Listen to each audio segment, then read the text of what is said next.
আনন্দের সংবাদ, যাত্রাবাড়িতে সামাজিক জিয়াফত সফলভাবে সম্পন্ন হয়েছে। আসতে যে বলে আমার ছেলে যে ঘর থেকে বেরিয়ে গেল, তারপর আমার ছেলের লাশ আমার ঘরে ফিরলো। 2024 যেই বাংলাদেশ, সেই বাংলাদেশ ভবিষ্যৎ স্বৈরাচার বলে আর কোনো কিছু নাই। এখন যারাই স্বৈরাচারিতাকে তার রাজনীতির টুল বানাবে, তারাই হচ্ছে যে ধসে যাবে। দালাল 200টা কিছু ইন্ডিয়াতে আছে পলাতক, তারাই এটা বিভিন্নভাবে করানোর চেষ্টা করছে। তবে আমরা যতটুকু পারি, আমরা যদি সংঘবদ্ধ থাকি, ইনশাল্লাহ তারা বেশি দূর আগাতে পারবে না। এই যে ডেলি স্টার প্রথম আলো বাংলাদেশকে জঙ্গিবাদ খোঁজা এবং ইসলামের বিরুদ্ধে যে অপপ্রচার, 2 সপ্তাহ আগে থেকে আমরা এটা হচ্ছে আমাদের প্রচারণা শুরু করছি এবং কি আমাদের কার্যক্রম শুরু করছি। কিন্তু গতকাল রাত থেকে আমাদের ডিরেক্ট আমরা যেখানে রান্না করব, এই রান্নার প্রসেসিং সব কিছু গতকালকে থেকে শুরু হয়েছে। অসহায় যারা আছে, দুস্থ যারা আছে, সবার জন্য এখানে কোনো ভেদাভেদ নেই। আমরা এখানে আমাদের ভারতীয় আগ্রাসন রুখে দিতে হবে বাংলাদেশ থেকে, এটা আপনারা দেখতে পাচ্ছেন।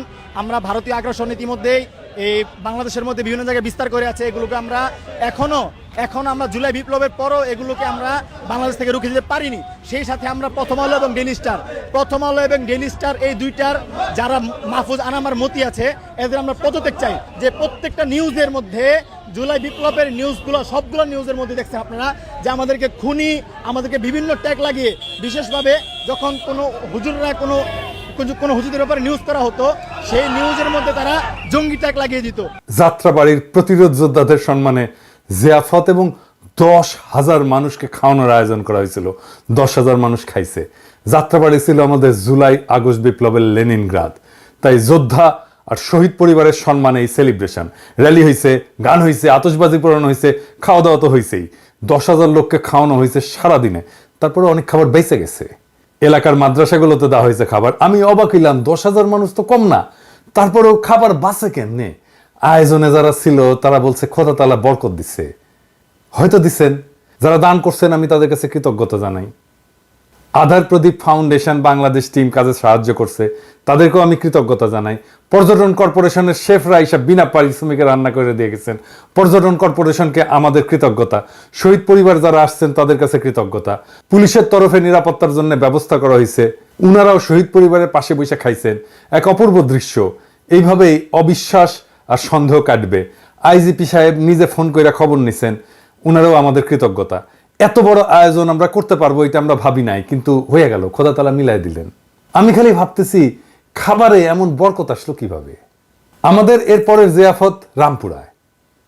আমরা তারিখ দেব তাড়াতাড়ি। রামপুরার ভাই বোনেরা রেডি হন। এইবার আসেন আসল আলাপে, গুপ্ত হত্যা নিয়ে আলাপ করি। আপনারা শুনছেন এর মধ্যে সারা দেশে গুপ্ত হত্যা হইতেছে, ছাত্ররা মারা যাইতেছে বেঘরে। কয়েকজন মারা গেছে, কেউ মার খেয়েছে, কেউ হত্যার হুমকি পাইছে। ফেসবুকে লাইভে প্রকাশ্যে আওয়ামী লীগের অমি রহমান পিয়াল হত্যার নির্দেশ দিচ্ছে। শোনেন। আমাদের এই জয় বাংলা, আমি মনে করি এই জয় বাংলার এক্সটেনশন হতে হবে ওই রকম দালালদের হত্যা করা।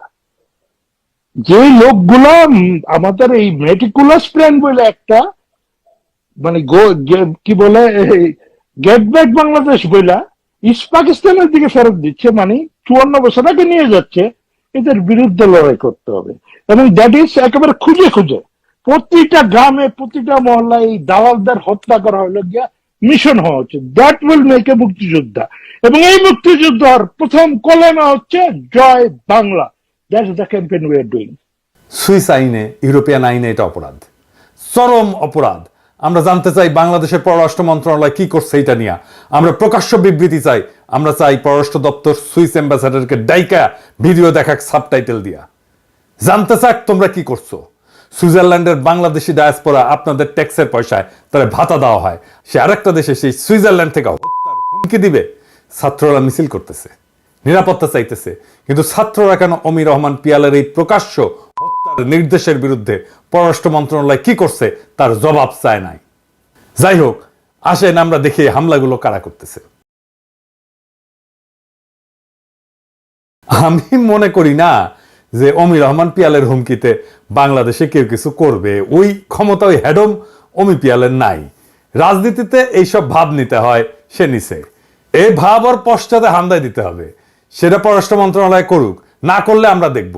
তবে যা রটতেছে তার মধ্যে কিছু ঘটনা আছে যা নিজেদের মধ্যে মারামারি, ছিনতাই আবার কিছু সত্যি সত্যি গুপ্ত হত্যা। এর মধ্যে আমি সাদমান বলে একটা ছেলে, এই যে লড়াইয়ের ফ্রন্টলাইনার, তার একটা স্ট্যাটাস দেখলাম যে তার উপরে হামলা হয়েছে আর সে মৃত্যু ভয় করতেছে। আমার যেহেতু তার সাথে যোগাযোগ আছে এবং ওই ছেলেটার ভিডিও আমি ইউজ করছি, কিন্তু ছেলেটাকে পুলিশ আর্মার্ড কার পেইন্ট দিয়া অকার্যকর করে দখল করে নেওয়া সেই যুবক দেখেন।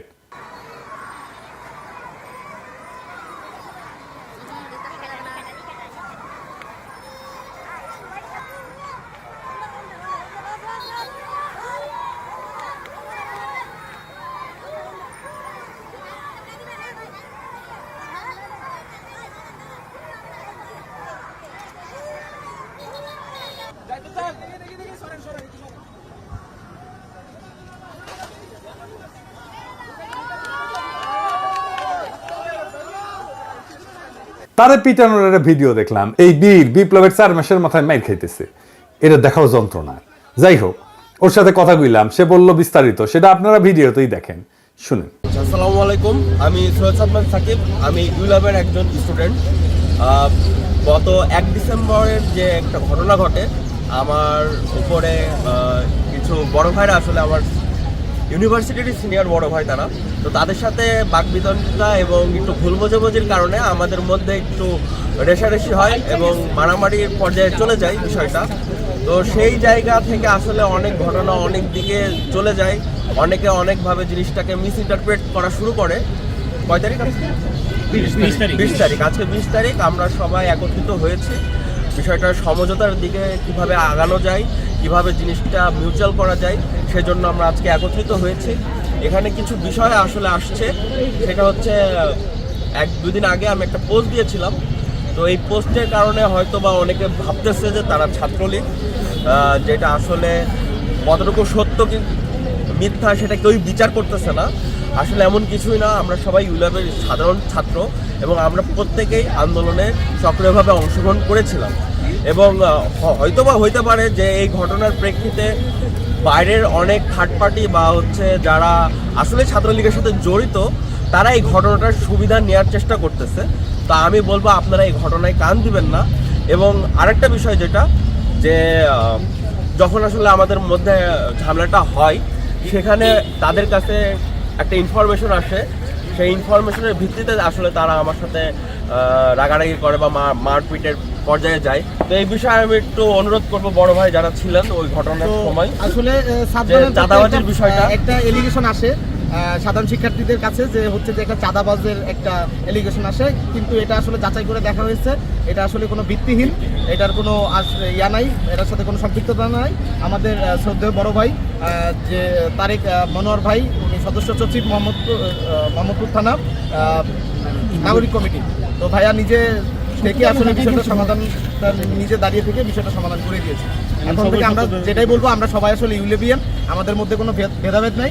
ভাই নিজে থেকে বিষয়টা আসলে প্রবলেমটা পুরো সলভ করে দিয়েছে। সবাইকে ধন্যবাদ। তার মানে পুরোটাই ভুল বোঝাবুঝি, দুই পক্ষই আন্দোলনের শক্তি। এখন যারা মারছে তাদেরকে বলি, মারপিট পর্যন্ত যায় কেন ভাই? এখন বলতেছো যে চামদার অভিযোগ সত্য না, তাহলে মারতে গেলা কেন? সত্য মিথ্যা যাচাই না করে কাজ করবা না, কেউ না কোথাও না। এরপরে কিন্তু মাপ চাইয়া পার পাবে না, নিজেরা মিউচুয়াল করে নিতে পারো, কিন্তু মাপ চাইয়া পার পাবে না। আমি ধরবো। আরেকটা টার্গেট কিলিং এর খবর অ্যানালাইসিস করলাম একজন সমন্বয়ের অনুসন্ধান থেকে দেখি। নর্থ সাউথ বিশ্ববিদ্যালয়ের শিক্ষার্থী বইলা খবর উঠছিল এবং দেখা গেছে সে দেখছে যে নর্থ সাউথ বিশ্ববিদ্যালয়ের কেউ না, হয়তো ব্র্যাক বিশ্ববিদ্যালয়ের প্রাক্তন শিক্ষার্থী হইতে পারে, তবে এখনকার ছাত্র না। এই সমস্ত জিনিসগুলো আরো নিশ্চিত হয়ে ঘটনার গভীরে যে দেখা দরকার যে আসলে কি ঘটতেছে। আবার বলতেছে 3 দিন আগের এআইইউবি শিক্ষার্থী ঘটনায় টার্গেট কিলিং এর শিকার বলে ছড়ানো হয়েছে। পুলিশ ইতিমধ্যেই হত্যাকারীকে আইনের আওতায় নিয়ে আসছে। পুলিশের বক্তব্য অনুযায়ী হামলাকারীর বিরুদ্ধে ছিনতাইয়ের 9টি মামলা করা আছে। সুতরাং হামলাকারী ছিনতাই রিলেটেড কারণে এই ঘটনা ঘটাইছে বলে অনুমান করা যায়। তৃতীয় ঘটনা স্টেট ইউনিভার্সিটির শিক্ষার্থী, এখানে ছড়ানো হয়েছে যে ভারত বিরোধী পোস্টের জন্য হয়তো তাকে টার্গেট কিলিং করা হয়েছে তার ফেসবুক পোস্ট দেখা, কিন্তু এটা নিতান্তই ছিনতাইয়ের ঘটনা এবং ছিনতাইকারী হত্যাকারী ধরাও পড়ছে। তো ছাত্রলীগের হামলা কিন্তু আছে। কিছুক্ষণ আগে খবর পেলাম আসলে ছাত্রদল নেতাকে কুপায় হত্যার চেষ্টা করা হয়েছে। টার্গেট কিলিং বা গুপ্ত হত্যা হচ্ছে বলে আমি মনে করি। আওয়ামী লীগের ইতিহাস তাই বলে, তারা সব সময় ইতিহাসে করে আসছে।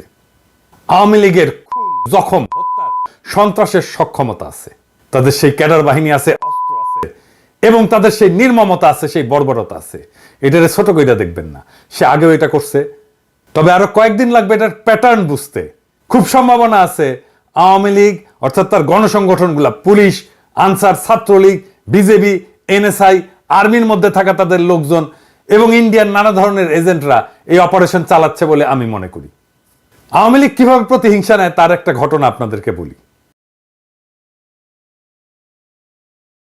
1974-এর দুর্ভিক্ষে বাসন্তীর একটা আইকনিক জাল পরা ছবি ছাপা হয় ইত্তেফাকে। সেরা জালটা গায়ে জড়ায় কলার থোর সংগ্রহ করতেছে অনাহারী বাসন্তী, তার পাশে দুর্গতি নামের ছিন্ন জাল পরা বাসন্তীর বোন। ইত্তেফাকে ছাপা হওয়ার পরে সারা দুনিয়া চমকায় যায়। এটাই মুজিব শাসনের পতন নিশ্চিত করে। এই ছবিটা গায়েব করে দেওয়া হয়েছিল। আমি মূল ছবিটা খুঁজে বের করে রেস্টোর করে স্বাধীনতোত্তর বাংলাদেশ বই যুক্ত করছি। এই ছবির চিত্রগ্রাহক আফতাব আহমেদকে শেখ মুজিব হত্যার পটভূমি তৈরি করে দায় অভিযুক্ত করে আওয়ামী লীগ। এই ছবির চিত্রগ্রাহক আফতাব আহমেদ, তার পরিণতি কি হয়েছিল জানেন? 2013 সালে নিজ বাসায় রহস্যজনকভাবে খুন হয়, বলা হয় ডাকাতি। বাসায় একাই থাকতেন। এটা কি খুব স্বাভাবিক ঘটনা বলে মনে হয়? সব খুনেরই মোটিভ থাকে। এই খুনের মোটিভ প্রতিহিংসা। আওয়ামী লীগ প্রতিহিংসা পরায়ণ একটা দল। এইটা শুধু আমার কথা না, মুরব্বী মির্জা ফখরুলেরও কথা। শেখ মুজিবের উৎখাতে যারা জড়িত ছিল তাদের সন্তানদের পর্যন্ত হত্যা করছে। আফসানার ঘটনা আমি একটা এপিসোড করছি। এটাই হাসিনা চালায় যাবে। হাসিনার পলায়নের প্রতিশোধ হাসিনার দলের গুন্ডারা নিবে। অনেকেই মনে করে একটা বেটার আওয়ামী লীগ তৈরি হলে খারাপ না, হয়তো সোহেল তাজগিরের একটা বেটার আওয়ামী লীগ তৈরি হবে। আপনারা আমার বই পড়েন নাই? হাসিনা ছাড়া কেউ আওয়ামী লীগ করতে চাইলে আওয়ামী লীগের গুন্ডারা এটা হইতে দেবে না, পিটায় ঠান্ডা করে দেবে নিজের দলের লোকদেরই। আর আওয়ামী লীগ তো প্রকাশ্যে দাপটের সাথে ঘুরে বেড়াইতেছে। এই যে দেখেন হেলমেট মাথায় হাতে থাকা এই সন্ত্রাসীর হাতে একাধিক ছাত্র খুন হয়েছে। এর নাম গোলাম সাদমান জনি, যুগ্ম সাধারণ সম্পাদক, চট্টগ্রাম মহানগর ছাত্রলীগ। আশ্চর্যের খবর হইল বুদ্ধিজীবী দিবসে রায়ের বাজার বদ্ধভূমিতে শ্রদ্ধা জানাইতে গেছিল এই পোলা। এরা ফিরে আসছে কাদের শক্তিতে? আমি একটা জরিপ করছিলাম, প্রায় 5 লাখ লোক ভোট দিছে। 77% লোক বলছে বিএনপির আশ্রয় প্রশ্রয়ে ফিরছে এরা। তাহলে এখন কি করণীয়? এইভাবেই মাইর খেয়ে যাবে আমাদের ছেলেরা? ছাত্রদের এবং জুলাই আগস্ট বিপ্লবের সকল বিপ্লবী শক্তিকে রক্ষা করতে হবে। এটা আমাদের একমাত্র প্রধান কর্তব্য এখন। যদিও কিছু বিজ্ঞজন এটারে বিপ্লব বলতেই নারাজ। তাদের যায় বলেন না এই রক্তপাত কিভাবে বন্ধ হবে? আমরা নাকি অরাজকতা করি। বিশেষ করে আমার নামে কি বিপুল ঘৃণা চড়ানো হয়েছে দিনের পর দিন, কতদিন ধরে দেখছেন তো। আমি নাকি অরাজকতা করতেছি। আমার নাম দিছে এনার্কি ভট্টাচার্য। চিন্তা করেন, নাম হয়ে গেল আমি নাকি মব উস্কাইতেছি। বিপ্লবী জনতা হয়ে গেল মব। ক্ষমতা পেয়ে গেছে তো মাদারবোর্ড সুশীলদের এখন বিপ্লবী জনতার দরকার নাই, তারা এখন নিছকই মব। এই বাঙ্গু সুশীলদের মাইর না দিলে এটা সোজা হয় না। 3টা জিনিস কাজ করে এদের জন্য। মাইর, 3rd ডিগ্রি মাইর, একেবারে গাই অথবা সারদা একাডেমির ঘোড়া দিয়া গোয়া মারাবেন, ঠিক হয়ে যাবে এগুলা। এই যে এটারে বিপ্লব বললো না, সেই জন্যই এই বিপ্লবটাকে বিপ্লব বলে গঠন করা গেল না কিছু মাদারবোর্ডের জন্য। যে কোনো বিপ্লবের পরে পুলিশ, আর্মি বা মিলিশিয়া তৈরি হয় বিপ্লবী শক্তিকে দিয়া। এমনকি শেখ মুজিব করছে। শেখ মুজিব রক্ষী বাহিনী তৈরি করছে, মিলিশিয়া বাহিনী তৈরি করছে মুজিব বাহিনী দিয়া। আমি 21শে আগস্ট ছাত্রদের দিয়ে মিলিশিয়া তৈরি করতে লিখছিলাম, বলছিলাম যেই পুলিশ চলে গেছে এদের ফেরায় আনার কোনোই দরকার ছিল না। পাড়ায় মহল্লায় 18 থেকে 28 বছর বয়সীদের দিয়া আইন শৃঙ্খলা রক্ষা কমিটি বানাইতে হইতো। তারাই আইন শৃঙ্খলা রক্ষা করত। এদের পর্যায়ক্রমে প্রশিক্ষণ দিয়া পুলিশে আত্মীকরণ করতে হতো। এখনো এটা করা সম্ভব। আমি বলছিলাম এই দুর্নীতিগ্রস্ত, ট্রিগার হ্যাপি, রক্তপিপাসু পুলিশ বাহিনী আগামীর বাংলাদেশের কোনো কাজেই আসবে না। এই পুলিশ বাহিনীকে ফিরে আনা হয়েছে। বিপ্লবী ছাত্রদের হাতে অস্ত্র দিয়ে মিলিশিয়া বানাইলে আজকে বেঘরে মরতে হইতো না। আমি বলছিলাম পাড়ায় পাড়ায় কমিটি করে ফেলতে। বিপ্লবের পর পর কেউ করে নাই। ছাত্ররা বলছে এটার মধ্যে নাকি ছাত্রদল, ছাত্র শিবির ঢুকে যাবে। আমি বলছিলাম উপজেলা, জেলা, বিভাগ, তারপরে জাতীয় সমাবেশ করতে, করে নাই। বলছিলাম বিজয়কে সেলিব্রেট করতে, করে নাই। সারা দুনিয়ায় কোনো বিজয় সেলিব্রেশন হয় না প্যারিস ছাড়া, শুধুমাত্র প্যারিসে হয়েছে 5ই আগস্ট। এই যে এইটা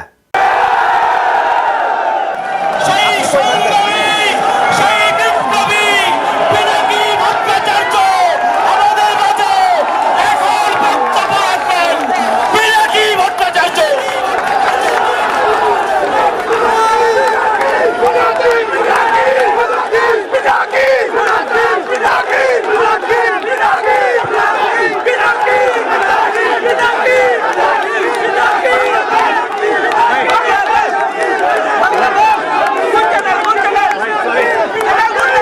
দেশবাসী, বলছিলাম ছাত্র সংসদ নির্বাচন করে ফেলতে, করে নাই। বলছিলাম স্থানীয় সরকার নির্বাচন করে ফেলতে, করে নাই। পুরা বিপ্লবী শক্তি অসংগঠিত হয়েছে দিনে দিনে ক্রমাগত, আর আওয়ামী লীগ সংগঠিত হয়েছে। এই গুপ্ত হত্যা চালাবে আওয়ামী লীগ, বিপ্লবী শক্তিকে টেরোরাইজ করতে, নিশ্চিহ্ন করতে, মাঠ থেকে সরাই দিতে। রাজনীতি কোনো সুশীল কাজ না, লড়াইয়ে রক্ত দিতে হয়, বিজয় রক্ত দিয়ে রক্ষা করতে হয়। এই প্রসঙ্গে একটা গল্প বলি, আমার নিজের গল্প। মেডিকেল কলেজে ফার্স্ট ইয়ারের ছাত্র, কমিউনিস্ট পার্টিতে জয়েন করছি। কমিউনিস্ট পার্টির যেটা প্রথম ধাপ, ওইটা বলে হচ্ছে গ্রুপ মেম্বার। তো সেই ধাপে আছি, গ্রুপ মেম্বারদের ট্রেনিং দেওয়া হয়, নানা পড়াশোনা করানো হয়, নানা বিষয়ে পার্টি কালচার ট্রেনিং দেওয়া হয়। এর মধ্যে পড়ানো হচ্ছে পার্টির ইতিহাস, সংগ্রামের ইতিহাস, পড়ানো হলো ইলামৈত্রের ইতিহাস, নাচলের ইলামৈত্র। সাঁওতাল বিদ্রোহ করছিল, কিভাবে লড়াই করলো, কিভাবে নির্যাতিত হলো, সেই নির্যাতনের মর্মস্পর্শী ঘটনা বলা হইতেছে, যে ইলামিত্রের যৌনাঙ্গের মধ্যে গরম ঢুকায় দেওয়া হয়েছিল। এবং এই মর্মস্পর্শী বর্ণনা শোনার সময় গাছিরা উঠছে, মনে হয়েছে মাইরা ফেলি ওই দারোগারে। তো এই দারোগা কাজ করছিল, আমি জিজ্ঞেস করলাম ওই দারোগারে কেন খাইয়া দেওয়া হলো না? সবাই হারে করে উঠলো, বললো এই ধ্বংসাত্মক কথাবার্তা। আমি কইলাম যে এটাই রাজনীতি। যদি দারোগাকে খাইয়া দেওয়া হতো, আগামী 50 বছরে কেউ কমিউনিস্টদের বিরুদ্ধে মাথা তুলে তাকানোর সাহস করতো না। বিপ্লবের পরে যারা গান্ধী হইতে গেছিল, তারাই আজকের এই পরিণতির জন্য দায়ী। তাদেরকে ধরবেন, মিছিল করতেছেন তাদেরকে ধরেন। এখনো সময় আছে, বিপ্লবীদের মিলিশিয়া গড়ে তোলেন। একমাত্র এইভাবে প্রতি বিপ্লবী সন্ত্রাস রুখে দেওয়া সম্ভব। এই সরকারের কাছে নিরাপত্তা চায়েন না, সরকারকে বাধ্য করেন মিলিশিয়া বাহিনী তৈরি করতে ছাত্রদের দিয়া। বিপ্লব রক্ষা আর আক্রমণ ঠেকানোর আর কোনো রাস্তা নাই, প্রচুর উদ্বৃত্ত তাই দিয়া মিলিশিয়া বানানো সম্ভব। যদি কেউ দায়িত্ব নিতে না চায়, আমারে দায়িত্ব দেন, অথরিটি দেন, 3 মাসে মিলিশিয়া বাহিনী বানায় দিয়ে আসবো বাংলাদেশে। সলিউশন দিয়ে দিলাম, সরকারকে বাধ্য করেন। এভাবে বিপ্লব শুধু না, বিপ্লবীদের জীবন রক্ষা পাবে। ইনকিলাব জিন্দাবাদ।